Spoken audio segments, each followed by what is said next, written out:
Jika kita membuka Alkitab edisi Kristen Protestan, maka kita dapat melihat bahwa 3/4 dari daftar isinya merupakan kumpulan kitab yang disebut sebagai Perjanjian Lama, yang terdiri dari 39 kitab yang lebih pendek dan dapat dikelompokkan menjadi 4 bagian utama.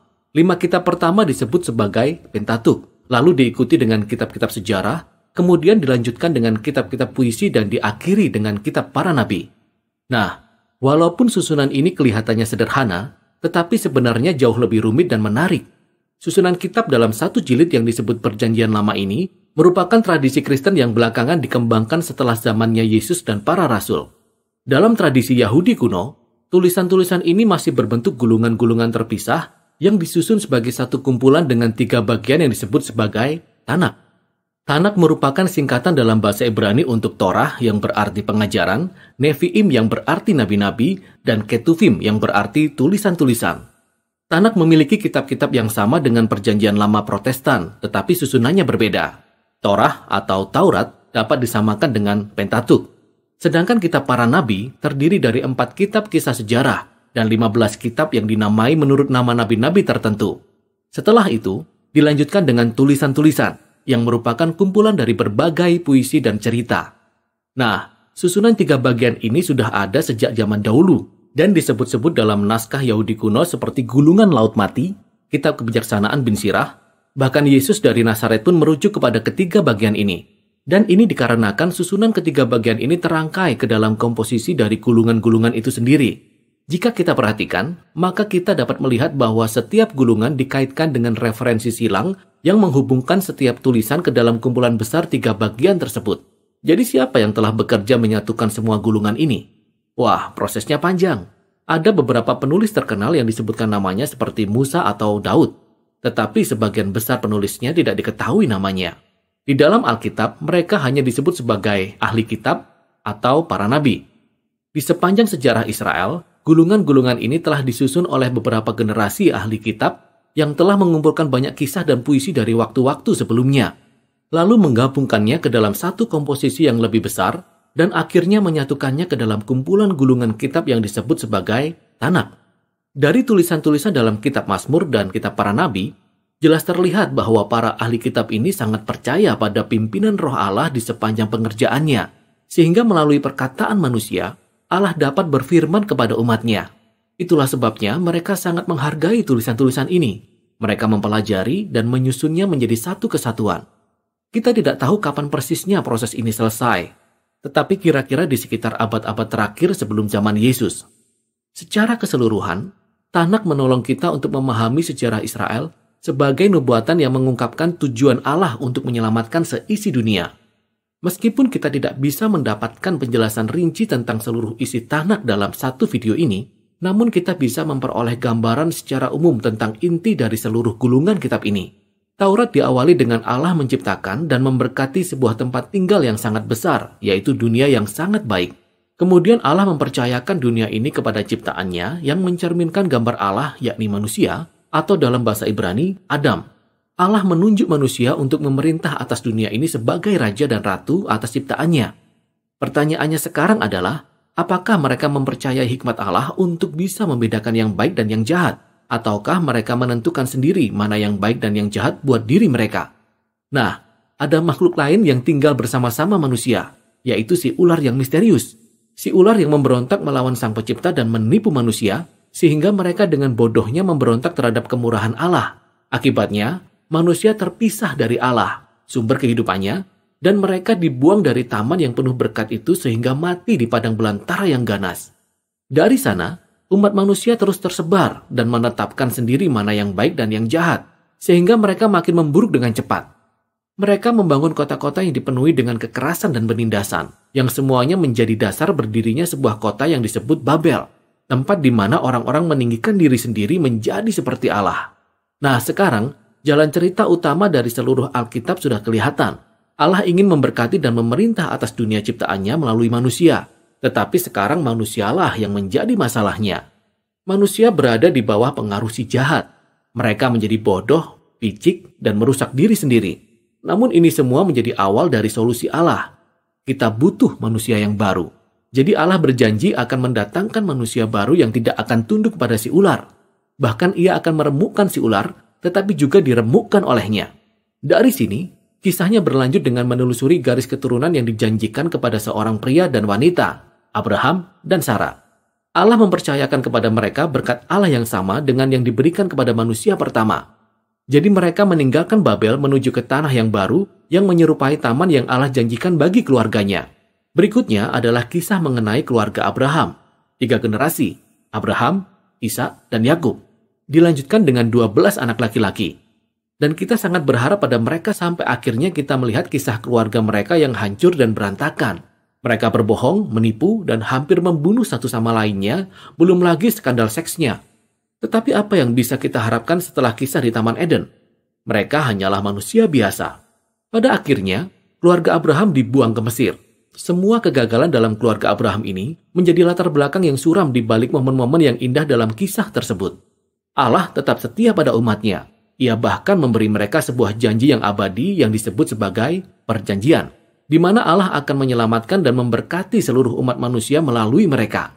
Bagaimana caranya belum begitu jelas. Tetapi keluarga Abraham berada dalam kondisi yang terbaik ketika mereka beralih dari rencana mereka yang egois dan mulai mempercayai janji Allah dengan iman yang sangat kuat. Dan sejak itu, keluarga mereka makin bertambah banyak. Pada akhirnya mereka diperbudak di Mesir dan kita mulai mengenal satu lagi karakter utama dalam Taurat, yakni Musa. Allah mengangkat Musa untuk membebaskan orang-orang Israel dan membawa mereka ke sebuah gunung di mana mereka semua dibawa ke dalam suatu perjanjian dengan Allah. Mereka diberi 613 hukum dalam perjanjian ini yang merupakan pedoman untuk menjadi manusia baru yang akan dengan setia menjadi saksi Allah bagi dunia ini. Dan Musa menjadi perantara dalam perjanjian ini karena ia memang luar biasa. Ia adalah nabi yang terutama yang menyampaikan firman Allah kepada bangsa Israel. Ia adalah seorang imam yang mewakili bangsa Israel di hadapan Allah. Ia bahkan disebut sebagai seorang raja yang memimpin dan membebaskan bangsa Israel pada saatnya. Namun seiring berjalannya kisah dalam Taurat, orang-orang Israel mengalami kegagalan besar. Mereka melanggar perjanjian dengan Allah, bahkan Musa memberontak melawan Allah.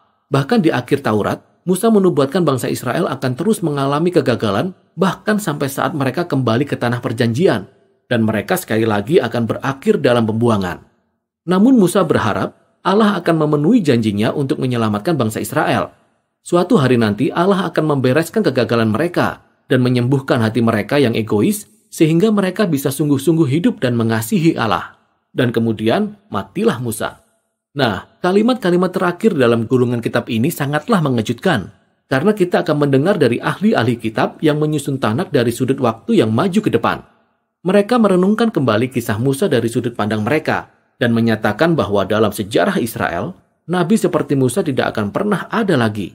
Wah, aku berharap seorang nabi, imam, raja yang seperti dia akan datang lagi.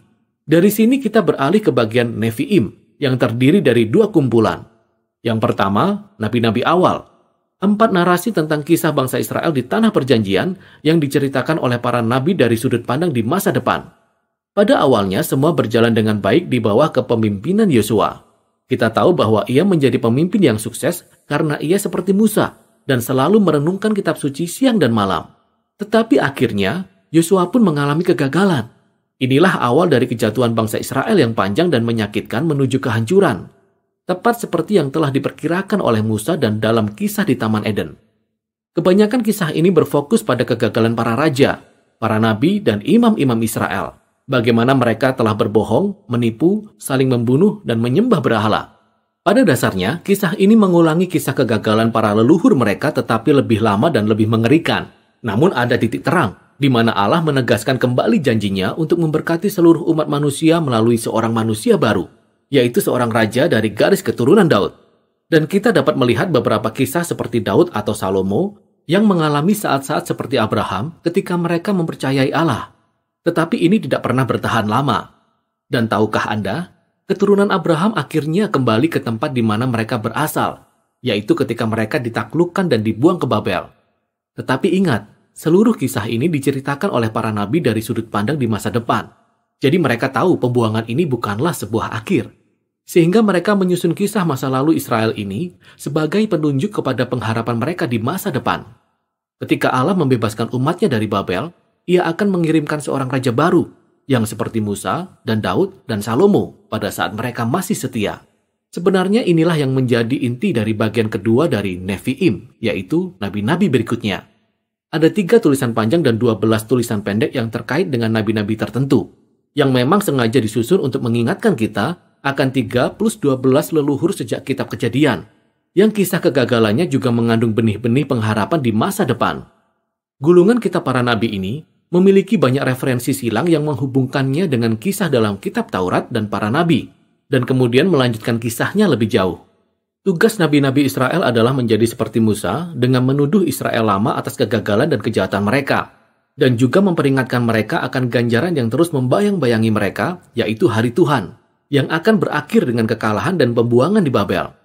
Tetapi para nabi juga berjanji bahwa Allah punya tujuan untuk memurnikan umatnya dan menciptakan kembali Israel yang baru yang setia seperti Abraham. Mereka akan hidup dalam perjanjian yang baru dengan Allah di bawah pemerintahan penguasa yang dijanjikan itu, yang digambarkan sebagai Musa yang baru, tetapi dipanggil dengan nama Daud.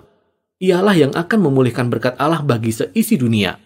Bagian akhir dari Nevi'im ini sama seperti Taurat, dengan adanya catatan dari ahli-ahli kitab Tanakh, yang merenungkan kembali seluruh kisah sampai saat ini, dan mendorong para pembacanya untuk menantikan kedatangan seorang nabi baru, yang seperti Musa, yang mereka sebut sebagai Elia. Ia akan mengabarkan kedatangan Allah Israel yang akan memurnikan dan menyelamatkan umatnya. Dari sini, kita beralih kepada bagian ketiga dan yang terakhir dari Tanakh, yaitu Ketuvim, yang berisikan kumpulan gulungan yang beragam. Masing-masing gulungan terhubung kembali dengan topik-topik utama dalam kitab Taurat dan para nabi, dan dikembangkan lebih lanjut menggunakan referensi silang yang sangat rinci. Misalnya gulungan kitab Mazmur diawali dengan 2 puisi yang selaras dengan bagian awal dari kitab Taurat dan para nabi. Dalam Mazmur pasal yang pertama, kita akan bertemu dengan orang yang benar, yang digambarkan sebagai Yosua yang baru, seorang pemimpin sukses yang merenungkan kitab suci. Ia seperti seorang raja yang dijanjikan oleh Musa dan seperti pohon kehidupan yang abadi di Taman Eden. Mazmur pasal 2 kemudian memperkenalkan sosok ini. Dialah raja yang dijanjikan, anak Allah dari garis keturunan Daud, yang akan mengalahkan kejahatan di antara bangsa-bangsa dan memulihkan berkat Allah bagi dunia.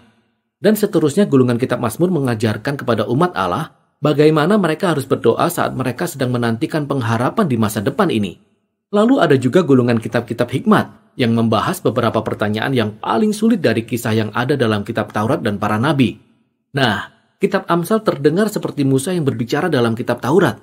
Percayalah kepada Allah, tetap setia dan taat, maka engkau akan memperoleh kedamaian dan keberhasilan.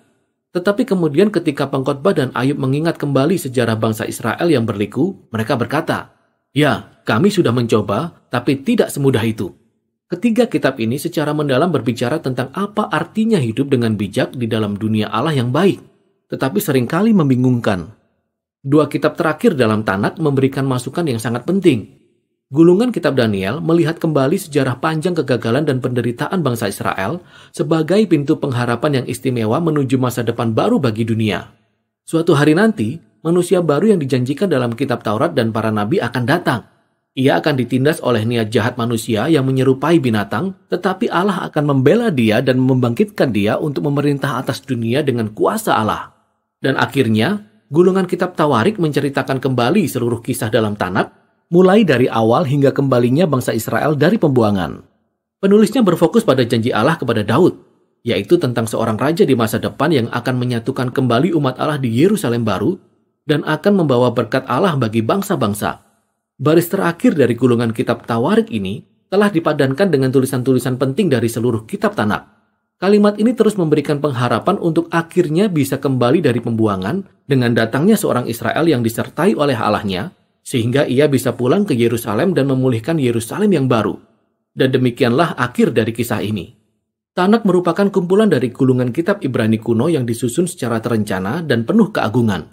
Tulisan yang beragam dari sepanjang sejarah Israel ini telah dirangkai menjadi satu kesatuan kisah yang menceritakan tentang janji Allah bagi bangsa Israel dan bagi seluruh umat manusia. Tulisan-tulisan ini dibuat untuk dibaca dan direnungkan sepanjang hidup kita, karena perkataan manusia yang luar biasa ini mencerminkan hikmat Allah dan pengharapan akan masa depan yang masih relevan sampai saat ini.